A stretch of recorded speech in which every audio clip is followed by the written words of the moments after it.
Bienvenue sur Magia Imperii Alteran, une fanfiction Harry Potter.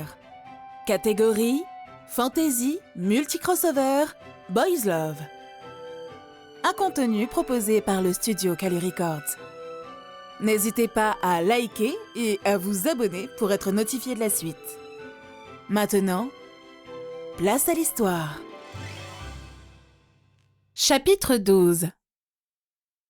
La vie avait changé au château Potter depuis l'arrivée de Charlie Weasley.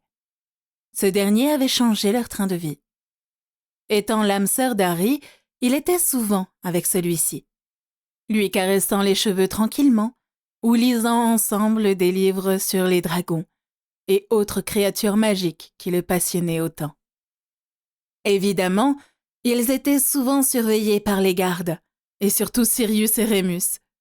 Ils avaient confiance en eux, mais ils ne savaient pas totalement les effets d'un lien d'âme, ce cas étant extrêmement rare, et préféraient donc veiller à ce que tout se passe sans encombre.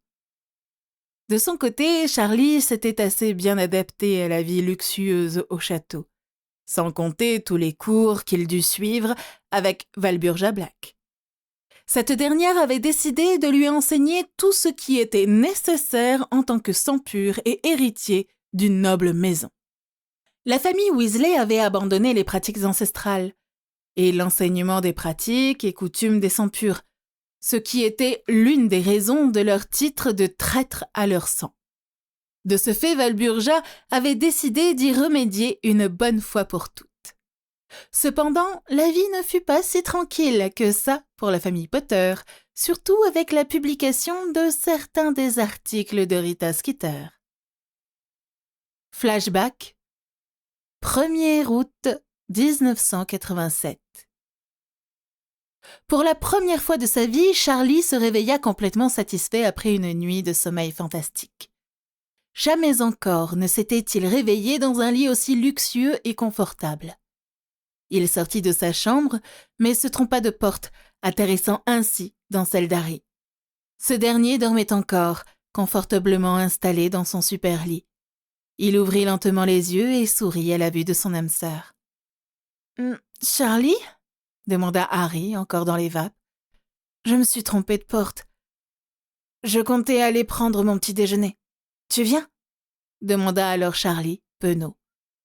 La seule réponse d'Harry fut de tendre les bras pour être pris par Charlie, chose que ce dernier fit avec un grand plaisir. C'est ainsi qu'ils descendirent pour prendre leur premier repas de la journée, attirant un sourire de la part de Rémus, qui était en train de prendre son café, Sirius étant encore dans son lit. Harry décida de rester sur les genoux de Charlie pour prendre son petit déjeuner, ce qui ne dérangea pas ce dernier. Enfin, Sirius finit par arriver à moitié endormi. Ils discutèrent tous ensemble, tranquillement, lorsque l'un des elfes de maison apporta le journal Daily Prophet. Comme d'habitude, Sirius fut le premier à lire le journal, et à haute voix. Un porteur parmi les Potters. Le garçon qui a survécu devient le garçon qui donnera la vie. Charlie Weasley, bientôt Charlie Potter. Une âme sœur trouvée, mais qui ne plaît pas à tous. Par Rita Skeeter. C'est une nouvelle exceptionnelle pour le monde sorcier.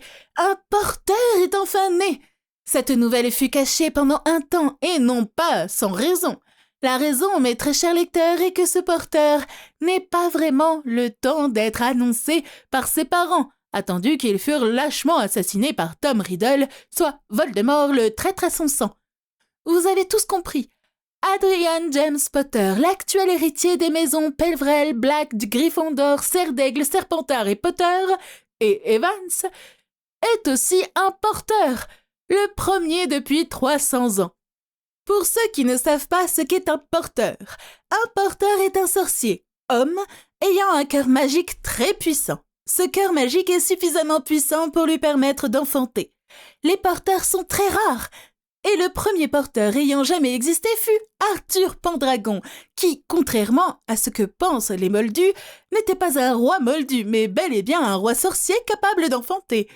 Je peux tout de même rassurer certains. Arthur était connu pour être le dominant dans son couple avec Merlin, mais lorsqu'ils découvrirent qu'ils pouvaient enfanter, ils n'hésitèrent pas à échanger les rôles. Arthur Pendragon est par ailleurs le seul porteur à avoir été dominant dans sa relation. Certains estiment que la raison est que Merlin n'était pas son âme sœur. De plus, un porteur est une personne ayant uniquement une attraction pour le même genre. Sans compter le fait qu'un porteur a une ou plusieurs âmes sœurs. Une âme sœur est un individu lié à un porteur qui est incapable ou presque de ressentir des émotions d'amour et de désir pour une personne autre que son porteur. Et le lien est sacré. Il existe cependant une potion permettant à une âme sœur de ressentir du désir pour quelqu'un d'autre que son porteur, à condition de savoir que la personne est une âme sœur et non un asexué. Cette potion est devenue illégale car elle a permis à des sorciers mauvais de s'emparer des âmes sœurs d'un porteur, les séduire, pour briser le lien entre un porteur et son âme sœur et l'affaiblir. Elle fut aussi rendue illégale lorsqu'une âme sœur utilisa volontairement cette potion pour tromper son âme sœur, cas pour le moment unique. Le dernier porteur fut Lancel Malfoy, il y a exactement 326 ans, qui n'eut malheureusement pas d'enfant suite à la mort de son âme sœur et un refus catégorique de trouver quelqu'un d'autre. Pour les couples homosexuels, sachez qu'il existe une potion permettant aux hommes de porter un enfant. Elle ne coûte que 5 galions et une garantie à 100%. Pour en revenir aux faits, nous avons donc un nouveau porteur, et voilà qu'hier, alors que j'étais à Gringotts, lorsque j'appris cette nouvelle, je découvris autre chose de tout aussi étonnant. Charlie Weasley, deuxième fils du seigneur Arthur Weasley et de Molly Weasley née Prévette, s'est découvert être l'âme sœur, ou en tout cas, l'une des âmes sœurs de notre héros national. Une nouvelle que beaucoup considéreraient comme incroyable, surtout pour une famille aussi appauvrie que celle des Weasley. Et pourtant, la réaction de Molly Weasley et de sa fille, sa 7e enfant, Ginevra Weasley, n'a pas été celle espérée. Je peux vous confirmer, mes chers lecteurs, que Molly Weasley, dite la harpie par certains, n'était pas du tout satisfaite et a même dit haut et fort que ce n'était pas naturel. On peut alors se demander comment une sang pure peut ainsi critiquer un fait naturel, rare et prisé de notre société, sans compter que, par ce commentaire des plus odieux, elle a insulté non seulement notre premier roi, mais aussi son compagnon et toutes les familles ayant eu un porteur, dont la sienne. Nous n'avons malheureusement pas réussi à obtenir un commentaire de la famille Weasley. Quel dommage! Alors, cette réaction marquerait-elle une séparation dans la parfaite famille des Weasley? Je surveillerai de près, je vous l'assure. Et surtout, toutes nos félicitations à Adrian James Potter et son âme sœur Charlie Weasley, bientôt Potter. Pour plus d'informations sur les porteurs, rendez-vous page 3. Pour plus d'informations sur Arthur Pendragon et Myrdine Merlin Emrys, rendez-vous page 4. Pour plus d'informations sur la déchéance de la famille Weasley, rendez-vous page 5. Sirius explosa de rire à la lecture de l'article, tout comme Rémus et Harry. De son côté, Charlie rougit en apprenant qu'il était dans le délit prophète. Sirius fut alors intrigué par le second article et explosa de rire en lisant. Sainte Mangouste, l'hôpital plaque tournante des familles sorcières à la recherche des âmes sœurs. Une possible âme sœur trouvée. Par Rita Skeeter. Après la découverte de notre héros national en tant que porteur, ce fut une véritable marée de sorciers qui se dirigèrent vers Sainte Mangouste. En effet, beaucoup de familles espèrent avoir l'un de leurs enfants, voire héritier, en tant qu'âme sœur de notre héros national. Et pour ce faire, la plupart ont décidé de faire tester leurs enfants pour vérifier s'ils exprimaient cette forme d'asexualité caractéristique des âmes sœurs. Ce fut littéralement la débandade, car chaque famille sorcière ayant un enfant de plus de 11 ans s'est manifestée à l'hôpital pour tester leurs enfants. Malgré le fait que certains étaient déjà en couple, il y eut presque aucun résultat. Mais il semblerait qu'il y ait eu une exception à la règle. En effet, c'est avec étonnement que nous avons appris que Marcus Flint, fils du seigneur Marvin Flint, correspondait au trait d'une âme sœur, étant catégorisé en tant qu'asexuel. Marcus Flint est un élève de Serpentard à Poudlard qui rentrera cette année en 2e année. Serait-ce possible qu'il soit l'âme sœur de notre héros national? Nous tenterons d'en savoir plus. Pour plus d'informations sur la famille Flint, rendez-vous page 3. Le rire de Sirius s'arrêta subitement, et ses yeux s'écarquillèrent, horrifiés. Il regarda autour de lui pour voir que tout le monde était figé, et que Charlie tenait Harry de façon très jalouse. « Est-ce possible ?» demanda alors Harry, intrigué. « Eh bien oui, c'est possible », répondit Sirius, paniqué par cette éventualité. « Mais je croyais que c'était extrêmement rare d'avoir plusieurs âmes sœurs », demanda alors Charlie.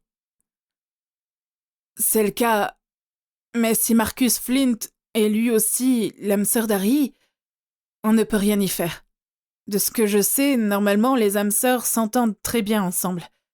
C'est plus facile pour le porteur. »« Ça ne me plaît pas pour autant, » rétorqua alors Charlie, méfiant. « Je te promets que je n'irai pas activement le chercher alors. De toute façon, il sera à Poudlard quand j'y rentrerai, d'accord ?» demanda alors Harry pour rassurer son compagnon. Charlie se contenta d'hocher la tête avant de la poser sur celle d'Harry pour humer ses cheveux. Il avait besoin de réconfort. Vous avez écouté Magia Imperii Alteran, une fanfiction Harry Potter. Catégorie Fantasy, Multicrossover, Boys Love. Un contenu proposé par le studio Kali Records. N'hésitez pas à liker et à vous abonner pour être notifié de la suite. Je vous dis au prochain chapitre.